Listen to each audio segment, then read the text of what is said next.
This podcast is part of the Big Heads Media Podcast Network. Go to bigheadsmedia.com for more great podcasts.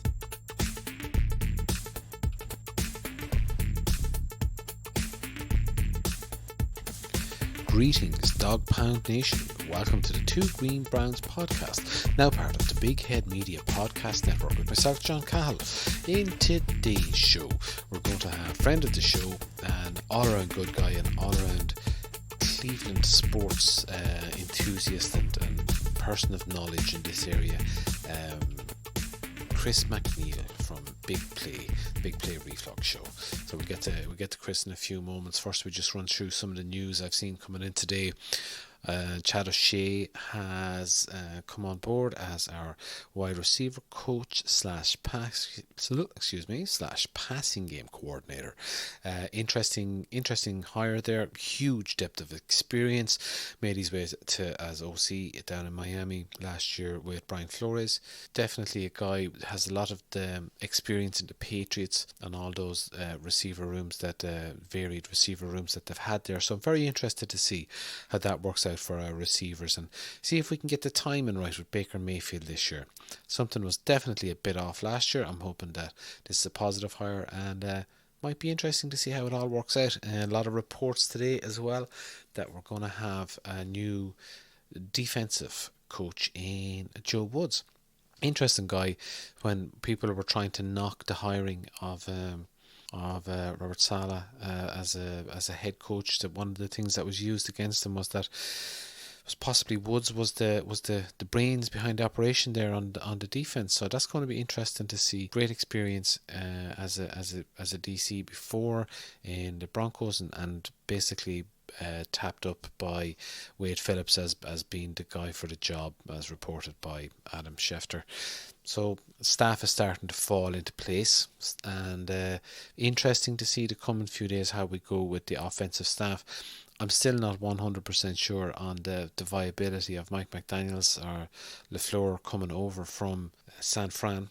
Will be dependent, I would imagine, on if there was play calling duties involved or how much Shanahan wanted to block or keep his guys there. But interesting times ahead. We're going to take a quick break here and hear from our friends in Big Heads Media, and when we return we will have Mr. Reflog, Chris McNeill, on the show.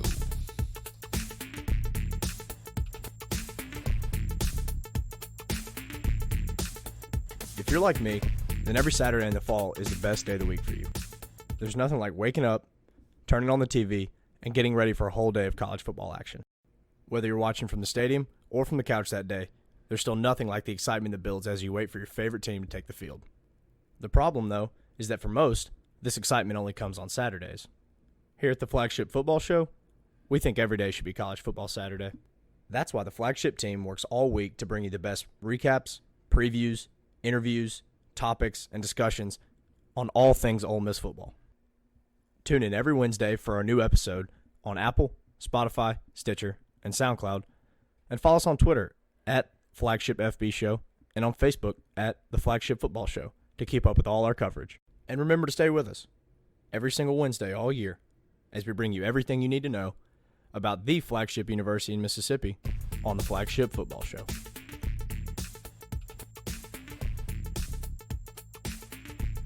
Welcome, Chris McNeill, to the show. Chris, how are you today? I'm doing well. Thanks for having me. Excellent. I'm delighted to have you back on. It's been a whole season since we had you on, back in the days when we were making absolutely ridiculous projections for what was going to happen in the season. 12 wins, right? I think wins. that's what I said going in preseason. I was feeling good about that. Yeah, I think I might have been on that train too, Chris. And little did we know. Tell us quickly there, before we move on to current affairs, how do you feel? Not how do you feel the season went. We know how the season went, but where do you think the wheels started falling off exactly, Chris? Oh God, I tell you what, I almost want to say that it was with Myles Garrett and hitting Rudolph with the helmet, because at that point we had just beaten the Steelers, a big primetime game, and you felt we still had life. And we, at that time, certainly could have made the playoffs, could have made a run. You thought that things were starting to come together. Maybe the offensive line was getting it. So that was a point where you said, okay, we're walking away feeling pretty good. But then that happens at the end of the game, and it's just this weird kind of only Brownsian way to end that game. And you thought, uh-oh, uh-oh. I don't know what the foreshadowing is, but that's not good. Because even though we've been through some bumps and some ups and downs going into that game, you really still had some confidence. But then you have that happen. Then he gets suspended, and then things just kind of went downhill. I really think that was kind of big for us. Now, we were making mistakes all year long. I was not a fan of Freddie's, and I thought the team was not going in the right direction. But having said all that, there was that moment that you can still point to and say, boy, things really changed there. And I suppose for myself, I remember watching the 49ers game, and at the end of that game, I actually switched off Twitter for 2 days. I went into a little bit of a malaise after that game myself, thinking, are we that shit? Are we that shit? Or are the 49ers that good? Now, I think the answer is both, the way the season has panned out. But at that point in the season, did you think there was any value to getting rid of Freddie at any point in the middle of the season, or it's just we had to play out the way it played out? No, and that was my point. I mean, that was you were off the bandwagon early in the season. That was like week 5 when we got totally boat raced out there by San Francisco, completely outclassed. You go out there to the West Coast, which is always tough for us to do, and we looked like we were completely outclassed there. I thought if we were going to replace Freddie, it would have been the week after that, because we played Seattle and lost there, and then we went into a bye. And I thought that there's an opportunity first to do one of two things: either cut bait with Freddie and start looking, or number 2, take the play calling away from him and give him a second chance really on the season. And we didn't do either of those things. We know how things turned out, but once we got past that bye, I really thought we were at a place of no return with Freddie, that you can't fire him in season. I think you just got to ride him out. And we know how it ended up working out. I just, the season was so odd. Even as a Browns fan, where we see odd things every single year, this one was particularly weird because, well, for the first time in probably 20 years, maybe we had 1 year after we went to the playoffs, but really we had expectations, right? And Browns do not do well with expectations. And we had some big ones coming into the year. You start off the very first game against the Titans, who are still playing. We're going to see them play today. And we lay an egg. Everybody was so excited for that game. The fans were pumped up. The organization was telling fans to get there early and to make sure you're loud, to really pump us up. And then you go out and lay an egg. And that was really a microcosm of what we saw throughout the season. Just odd things, and the team just not meeting expectations on the field. And I think that's not only on Freddie, that's on the organization overall. Although, being the head coach of the team, you're going to get the lion's share of that blame. You actually took the next question completely out of my mouth there, Chris. Sorry, I talk a lot. You get me talking about the Browns, and I just start going. So. Yeah, no, I was exactly relating to expectations. I think the disparity between the expectations and what was delivered this year is what cooked Freddie's goose, and what got actually. And to be honest with you, Chris, I think this is my 20th year being a Browns fan, and this, to me, this has been the pits. This has been the worst, and worse than like winning 1 game in 2 seasons. Because I think at that point you're sort of going, "This is who we are. This is what we are. It sucks. It's shit. It's whatever. Blah blah blah." Then you get all the new toys. We get all the new toys. You wake up Christmas morning. There's Odell Beckham. There's Jarvis Landry. There's Nick Hunt. There's our Chubb. There's Hunt. Baker Mayfield. We have all the toys, and we can't play with them. And for whatever reason, we could not get it going. And it's that fall from the expectation of, right, we're going to the Super Bowl. Well, maybe not going to the Super Bowl, but maybe a playoff game, whatever, to the absolute, like, as I said, and that's why the 49ers game in particular hit me really hard, because I thought those days were finished. I thought those days were over, the days of getting absolutely tanked, and they completely ran over us. And that day I remember thinking, can Steve Wilkes not do anything here to stop them running over us? And we had nothing. We'd nothing in the tank. And then I suppose we come to the end of the season, Chris, and we've had this whole process play out for where we've we've been had our search for our head coach and general manager and whatever. Tell me a little bit about how you found the process this time around. What have we been through now? 5 of these with Jimmy Haslam and the ownership group. It's amazing to me that we haven't gotten better at the process, to be honest with you, since we've done it more than any other team in the NFL. Every single time it's been different. I kind of thought that we were firing Freddie and we had a mental and an organizational idea of exactly who we want. You had Rivera out there at the time. A lot of people were talking about McCarthy. You had Josh McDaniels. You had those three kind of floating around, and you thought, okay, if we're going to get rid of Freddie, I think the organization is going to be very, very set in who they're going after. And that didn't happen. That didn't happen. Instead, they did the opposite this time. And instead of fishing with a pole, we were fishing with a net again. And they said, hey, we're going to bring all these guys in for interviews, and we're going to see how it pans out. That kind of surprised me right off the bat. And I really think that if you were to give some true serum to Jimmy Haslam, I think they wanted Josh McDaniels. If McDaniels was willing to take some compromises on how he wanted to set up the organization, because I think McDaniels was probably told by Belichick or other people around the NFL who he's close to that, hey, listen, if you're going to go to the Cleveland Browns, that's fine. They've got a lot of talent, but make sure that you are very set in what kind of an organization they are setting up, because Jimmy Haslam, the owner of the Browns, is the type of guy who's going to listen to the last person who was in his office. So he's constantly going to be jumping from idea to idea. So make sure that you've got an organization with people in place who are aligned with you. And I think that's what Josh McDaniels went in with. And I think then Jimmy Haslam said, well, no, that's not the way I want them to set things up, because I got this guy, John D. Podesta here, who I want to really lean on. And so when that kind of failed, then he went and looked for a guy who would align real well with Dave Podesta, and that's where we ended up with Stefanski. But and I'm still not buying into. That's the thing you're going to hear from the organization a lot now is, hey, now we're aligned. Now we're aligned. We finally got our guy. He's aligned with Dave Podesta. The whole organization is aligned.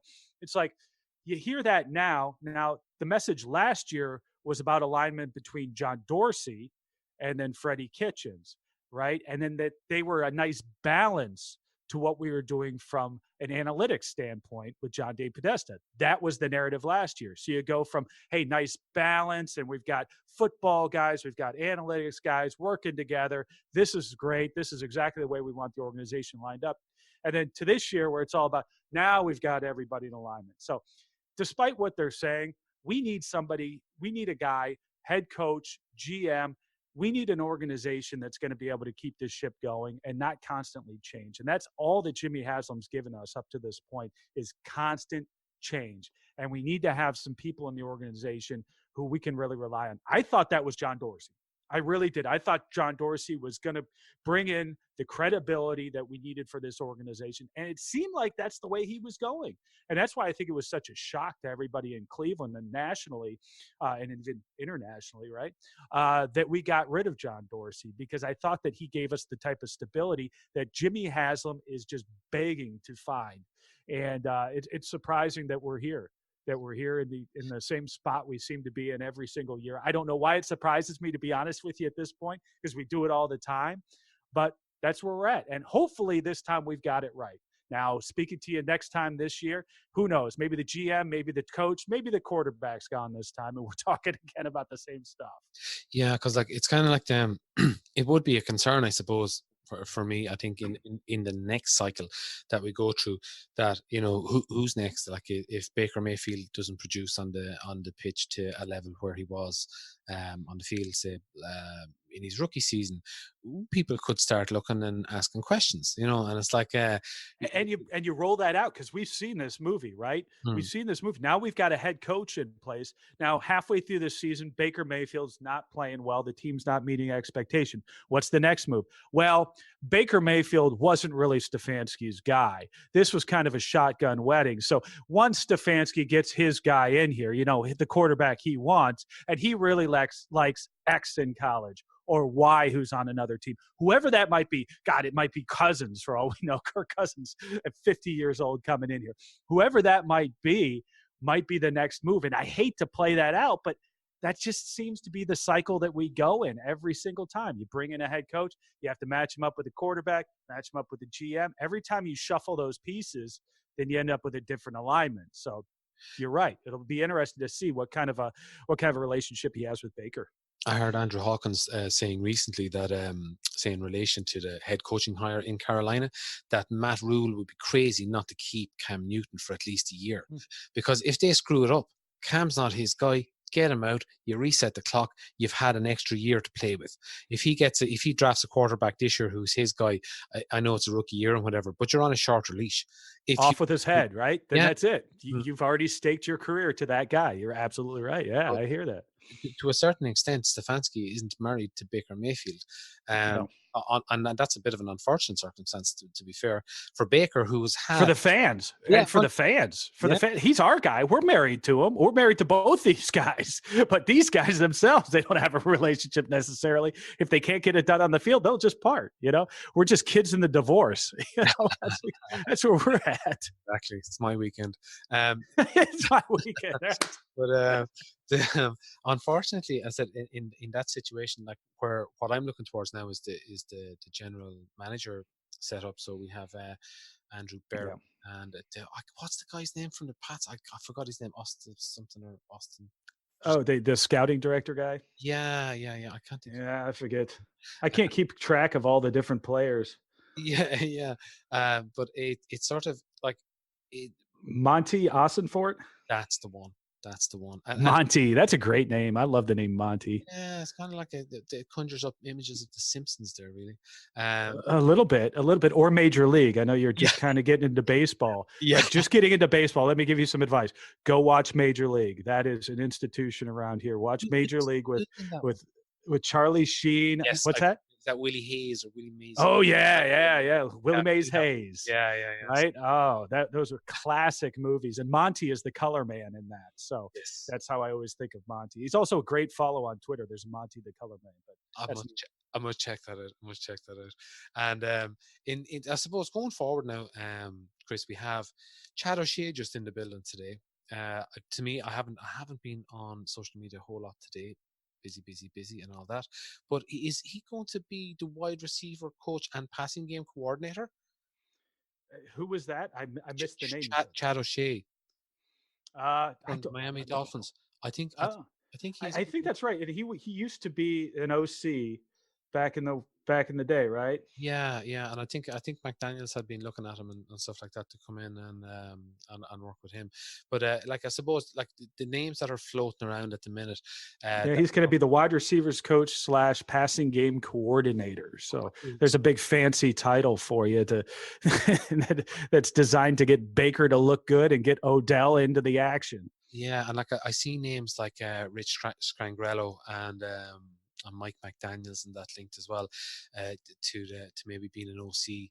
There could be some interesting coaching hires here in the coming weeks like that. It'll be kind of stuff to look out for. I was very disappointed last year, Chris, with the way they surrounded Baker Mayfield with what I would have described as yes men, with regards to he got a quarterback, a backup quarterback from the same high school, and very pally with, knows a long time, a coach who looked like a best friend, and looked to be honest with you, Ryan Lilly looked completely out of his depth last year to me, and I don't think Ryan Lilly was someone that was going to be good for Baker in a way. I think Baker needs someone standing beside him with a big stick, and I think that's what's going to motivate him, not a best friend type scenario, and also a head coach who was like his guy, or whatever. There was too many sympathetic voices around, I think, maybe he got a fraction comfortable in what he was doing. So I think it's a good thing. And that's a problem sometimes when you get quarterbacks that have big personalities like he does and big egos, that sort of thing. We've seen it here, unfortunately, with the name of Johnny Manziel, a guy who surrounded himself with yes people. I'm not comparing Baker Mayfield to Johnny Manziel, but just the personalities, where you see a guy who's very outgoing and who likes to surround himself with guys who are saying yes success. And that was part of the knock against Mike McCarthy being here, because you recall when he was with the Packers that him and Aaron Rodgers were button heads. And I was of the contention, this is why I wanted Mike McCarthy here in Cleveland, is that that's not a bad thing. I'm with you that I think you need somebody to counteract, to balance, as we were talking about earlier, an ego like Baker Mayfield's, and be able to give him that hard lesson and give him the hard message when he needs it. And I think Mike McCarthy was willing to do that, and has demonstrated that going at it with Aaron Rodgers over the years. So I don't necessarily believe that having a little bit of dysfunction, not a dysfunctional relationship, but a little bit of dysfunction between a quarterback and a head coach can be very productive, actually. And that's kind of counter to what a lot of people think. You could equate it maybe to sexual tension, Chris. A bit of sexual tension. Okay. Now you're gonna have to explain that one. You got my attention. Tension in any situation is not always positive, but sometimes it is. A little bit of tension there, can make things happen. Creative energy in a right? positive way. Yeah. If you're building an organization, do you want an organization of everybody who thinks the same way? No, you want to have somebody. Sometimes the best person for you is the person who can say, you know what, you were wrong. You're absolutely wrong. Here's the reasons why you're wrong. And those are the people who you'd like to gravitate toward, because they're going to make you a better person. And that's, in theory, what you would like to see at the quarterback position with some of these guys that we bring and surround Baker with. So I'm with you on that. And in soccer over this side of the pond, there's a lot of time and effort goes into selecting head coaches, managers of teams, and one thing you hear a lot to describe some of the best managers out there would be said, oh, he's a man manager, right? So what they would describe as a man manager is a guy that can identify almost immediately each player individually on the team who needs an arm put around them and who needs to be grabbed by the neck and shouted out in front of everyone. And everyone is motivated differently. And if you get that wrong, you can destroy a player's confidence. And if you get it right, you can take a player who's struggling and make him be the best he can be. So we need that kind of, and that's one reason I'm hopeful with Stefanski. Stefanski seems very measured guy. He seems very, very measured. Now, some people think maybe like he's like the anti-Robert Saleh, like that, in that kind of sense. Like, and like no disrespect to Robert Saleh. I'm sure he's a great coach, and he could have been a good head coach here too. But personally, the style that I would go for would be that kind of understated, sort of general manager type head coach. Like I think Stefanski's going to be. I think he's going to be able to speak to players in a manner that is going to maybe inspire them a bit more. And maybe, like, a lot of guys don't respond to rah shouting, and that works at college level a lot better. I think when you have young enthusiastic men in a room that want to run through a wall for you, when it gets to guys that are 28, 29, 30 looking at the exit door thinking, I don't want a concussion, I want to take my money and leave, or I want to get through this game in the most efficient manner possible, or guys that are looking for their stats and want to get their yards and want to get whatever, so I think it'll be a good approach. It'll be interesting. Like, to a certain extent, Freddie was one of those kind of rah kind of guys, but he wasn't really successful at either end of the spectrum on that front. But from that point of view, Chris, like, is that something you'd value in a head coach, like the low key approach, or would you be more of a sort of a motivational, inspirational thinker kind of approach? It doesn't matter to me. It really doesn't matter which kind of a head coach it is, as long as they get wins. I mean, quite honestly, right? I mean, the guy could be a complete jackass. Like in college, Nick Saban, who used to be a coach for the Cleveland Browns back in the 80s, right? He's a complete ass. He's not the type of guy who you probably want to sit down and have a beer with at the pub or whatever else. He's just a complete jackass, but man, he wins ball games. Bill Belichick, another guy. He's horrible to the media, doesn't show a lot of personality. I guess he's really funny in his private life or whatever. That's fine. He wins ball games. It doesn't matter to me what kind of a coach we would have, as long as that guy can win ball games, whether he's gregarious and he's one of those guys who's rah, like Pete Carroll out in Seattle, who's always coming out with neat ways to inspire his team and all kinds of crazy stories of things he does. Or if you're a guy like Bill Belichick, who's all business, X's and O's, boring as milk toast. Literally, when he was in Cleveland, he was so boring. and people hated him for that back then. Either way, if the guy wins ball games, he could be whatever kind of personality he wants, anything that gets the production out of the players. Excellent. Chris, one of the reasons I love getting you on here is because you're a guy with an absolute breadth of sports knowledge. You have a little finger in everything that's going on across Cleveland. So I'm going to pick your brains on a couple of other aspects when I have you on here of Cleveland sports. No, there's no oh. This is basically me picking your brains for information, and I get an opinion on. And me giving you bad information. So this is good. I like that. I like that. So Cleveland Cavaliers basketball. I'm trying my best to get into basketball, and I'm struggling a little bit. And it's not the Cleveland Cavaliers. It's basketball as a sport. I don't seem to have. It's like an ADHD thing or something. I can't sit down and watch a game of basketball, but I can sit down and watch a game of baseball now. I don't know why, but anyhow, I do follow the news with the Cavs. Is this a full blown tankathon at this point? Oh yeah. I think so. I think this is a take a thought, but I wouldn't say it's as pointed as you've seen from like Philadelphia and things in the past.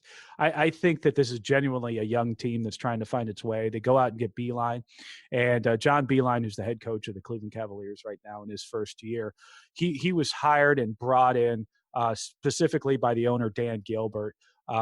It was a guy I think Dan Gilbert's been after for quite a while. He's tried to go after him or Tom Izzo up there at Michigan State, and hasn't. And this is the first time he's landed really his guy. So he's going to let him go. He's got a really young roster right now. Two of the veterans that are on there, Kevin Love, Tristan Thompson. Both of those guys I expect to probably get dealt, to your point, for the tanking, and then also to go get draft picks. Because in the NBA, if you're not drafting in the lottery, which is at the top of the order, then you're not getting anywhere. You don't want to be stuck in the middle where you basically just barely make the playoffs every year and then get a draft pick that isn't worth anything, essentially. And so the Cavs need to be bad for a couple of years to go out and get guys in the draft like we built the team originally. Kyrie, LeBron James, those were drafted players who we were able to turn.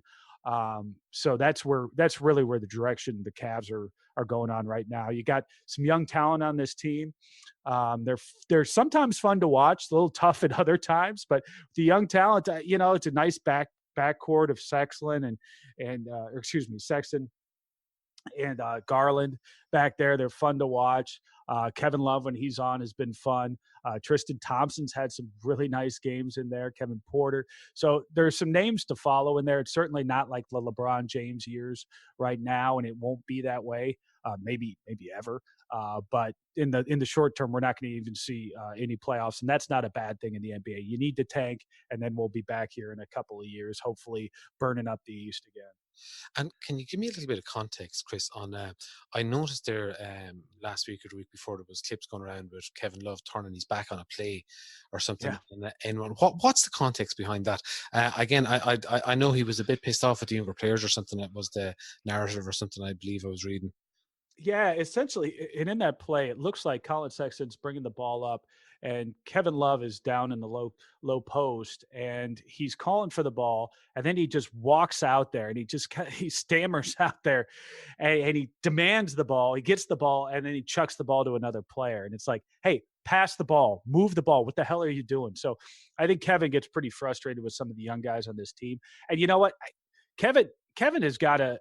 I don't know really what he expects out there, because he signed the contract, signed a long-term deal with us, and that this team isn't going anywhere in the next couple of years. So you're essentially signing that, taking the money, knowing you're not going to be competitive in the next couple of years. You're supposed to be a team leader right now. So hopefully that frustration was just a moment of frustration. That's it. It's not indicative of his overall leadership style, because we look for Kevin to be a leader. And if he's not, and he's got to be traded, and I think really, quite honestly, either way, he's going to get traded. But I think that's where that comes from Kevin. It's a long season in the NBA, as you know, and a lot of these guys, especially the veterans who are used to going to the playoffs and competing, it's tough for them, I think, to keep an interest. And when guys aren't performing like they want them to, I think that frustration boils over.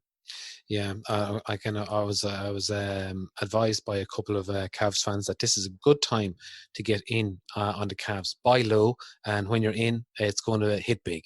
That's That's exactly what it is. You can't that, get much lower than what we have been right now. I mean, it really is. No one's going to call you a bandwagoner if we yeah, end up getting back in the playoffs. exactly. So we'll move quickly onto baseball. Very quiet time of the season at the moment for Indians fans. But Chris, you're gonna have to explain this Houston Astros shit to me. I understood the first bit where, like, okay, don't steal the signs. That's bad. Okay, right. That's not a good thing. And what was the second part of this? Like stuff under jerseys or something where guys were getting signals or something, or what? Is there some kind of So you need to know kind of two things about baseball to understand the full context. And the first one is interesting because baseball is built on cheating, a certain level of cheating, but it's always gentlemanly type of cheating. Like stealing signs is not necessarily a bad thing. That's why players they and teams change up the signs from time to time. Even in game, they'll change them up. I mean, there is this kind of chess match that happens between managers, between teams where they'll cheat. We've had pine tar in the past. Of course, we had steroids, and it's always interesting in baseball. There's never a black and white of where cheating ends or where it's gamesmanship up to a point and then it becomes cheating. It's very much blurred in baseball, much more so than what you see in football or basketball. Baseball is kind of one of those where it's old gentlemanly guard that it's kind of tough. There's many unwritten rules to it. And then the second, baseball? what's that? Patriots should play baseball. Yeah, exactly. The Patriots be great, right? They'd win almost every game, 162-0. And then the second thing is Houston. And there has been whisperings around this team back for years and years about them cheating in different forms and using technology to cheat. And they've had several people in that clubhouse who've now gone on to different jobs and been fired from jobs for cheating. And we've got some evidence of it, obviously, with the hitting the trash can to tip pitches. Now it's the buzzer thing where Carlos Beltran was wearing a buzzer allegedly, which would tell him what pitch was coming. And that's the reason he was holding his jersey and didn't want players to rip it off of him after he hit a big home run in the World Series. So, and a lot of this stuff I believe to be true in this case. And really the onus is now on baseball and how they react to a lot of this, because this is supposedly player driven. And a lot of it, and the players haven't been really there hasn't been many sanctions against them, whereas we see managers losing their jobs, clubs losing draft picks and having to pay up money, not that much on the players. So it tells you a little bit about kind of the interesting cultures within baseball where this is player driven, but yet it's all of the organization that's getting punished in this case. And on the Indians front, Chris, is there anything I'm kind of, again, because my first year following baseball, I'm not really familiar with the flow of the season and how it works. We're only a few months away now from baseball season kicking off. Any names or any is there going to be any big changes personnel wise in the Indians, you believe, before the season kicks off? Any big? I missed the second half of that. Say that one more time. It blipped. Any big changes in personnel with the Indians before the start of the season? Well, yeah, I don't know if the Indians are going to make any big moves here. Everybody's kind of holding their breath in Cleveland over Francisco Lindor, our young, very, very talented shortstop there, and what the Indians are going to ultimately decide to do. We talked about the Cavs a little bit earlier and how it's in their best interest probably to move on from Kevin Love and Tristan Thompson so we can get draft picks and rebuild that thing. The Indians are in a different position because the Indians are built to win. Last year was kind of an anomaly where the Minnesota Twins came out of nowhere to take the division and the Indians were left holding the bag. And in the offseason, it's been a question mark of what are the Indians going to do. And we saw them deal Corey Kluber, which I think was a shock to a lot of people. But, we were trying, I guess, to not only bring in another arm, but also bring in another bat in that lineup and try and use some of the assets, i.e. a Corey Kluber, to do that. But the next chip to fall then is going to be Lindor, and everybody's hoping in Cleveland that they have a strong start to the year, that we have a great year, so that you keep pieces like Lindor in place. But if it starts going south, those rumors are going to start heating up again. And then it's going to be a matter of the Indians timing out, getting rid of a guy like Francisco Lindor when the window is closing for us. And we don't think we have a legitimate shot at winning a World Series. This is a team that hasn't won a series, a World Series in over 50 years. One of the longest in all of major sports. And you've got a town, as you know, in Cleveland, that we're just thirsty for championships. Outside of 1964, we had 2016 with the Cavs, and that's been it. So the Indians have really got to time this right, where if they do deal them, they're going to have to deal them when the window's clearly closing, but also maximize the value we can get back, i.e. in picks or other young players for a guy like Francisco Lindor. What does a baseball tank and rebuild look like? How many years? Oh God. Well, Major League, the movie we were talking about, was written about an Indians organization that was so bad, hadn't won a pennant in so many years. So in baseball, it can last forever. It really can, because you don't have the same kind of salary revenue sharing that you see in like football. Like the Browns in football are an anomaly. NFL is set up for every team to go 8-8, essentially, with the revenue sharing, with the way draft picks are done, the whole 9 yards. It's all set up for teams to be very competitive in the NFL. You see a similar structure in the NBA. You don't necessarily have that in baseball. It's still going to go to teams like the Yankees, teams like Chicago, the Cubs, some of these big market, LA. You're going to see those teams predominantly being at the top. And for the smaller market teams, and Cleveland is not that small of a market. I always hate when people say that, but the smaller market teams like the Cleveland Indians, they've got to pick their places to compete. We were really good back in the 90s. We've been pretty good here lately. It comes in cycles. So it's frustrating when you get on one of those cycles where you think you're so close, and we're talking about dealing some of our main guys. You see a Kluber, you're talking about Francisco Lindor, but that's the reality of the way baseball is set up. It's a little different than some of the other sports in town. And just quickly before we go, Chris, we'll touch on college sports. Your beloved Buckeyes. Yeah. This year, great performance throughout the year. Fell short at the second last hurdle or whatever. Are they reloading for next year? Clemson once again nips us. I'll tell you what, they've just been a thorn in our side here lately. Yeah. We talk about the other three sports in Cleveland and just how they've disappointed us over the years. And it's completely different when you talk about Ohio State. Ohio State's the big boy. I live outside of Columbus, and Ohio State is as much of a professional organization as any of those other three, even though it's seen as amateur sports being in college. So we expect an awful lot out of Ohio State, and they deliver. Quite honestly, they do. The concern in the offseason was going from Urban Meyer, our head coach for several years, now to Jason Day, who worked for him. And Ryan Day, I called him Jason Day, the golfer. Yeah, I didn't have the confidence to pull you up on that one. The golfer, who's also from the Dublin area. But hey, whatever.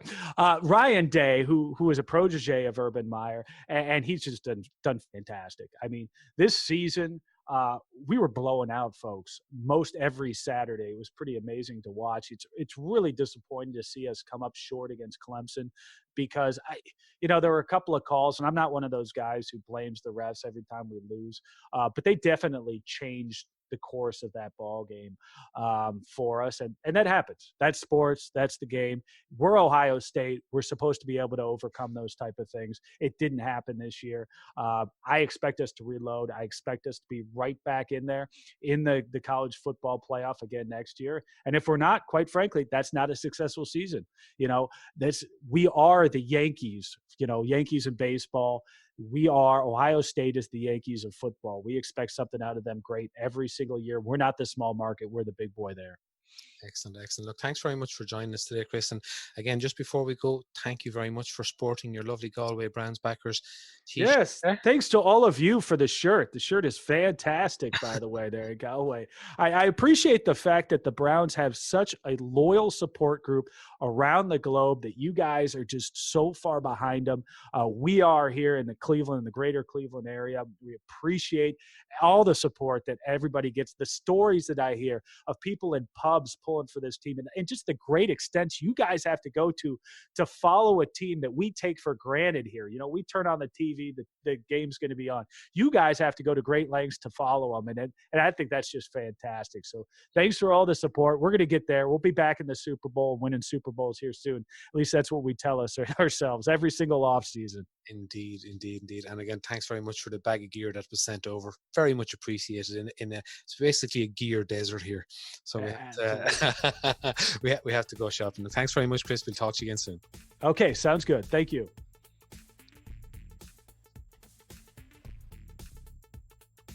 Huge thanks there to Chris for joining us today. Always a pleasure to have him on. You'll find Chris at reflog_18 on Twitter. He's a big play reflog big play show is on there on bigplay.com. So very active on Twitter, very good Twitter follow, very witty, and great all around good guy, and delighted to have had him on the show. And that'll do us for today's show. Thank you very much for listening. Please pass on the pod to your friends by retweeting. If you can rate and review, that would really help us out. Follow us on Twitter, myself at JohnCahill_IRL and Neil at 2 Green Browns. And until next time, go Brownies.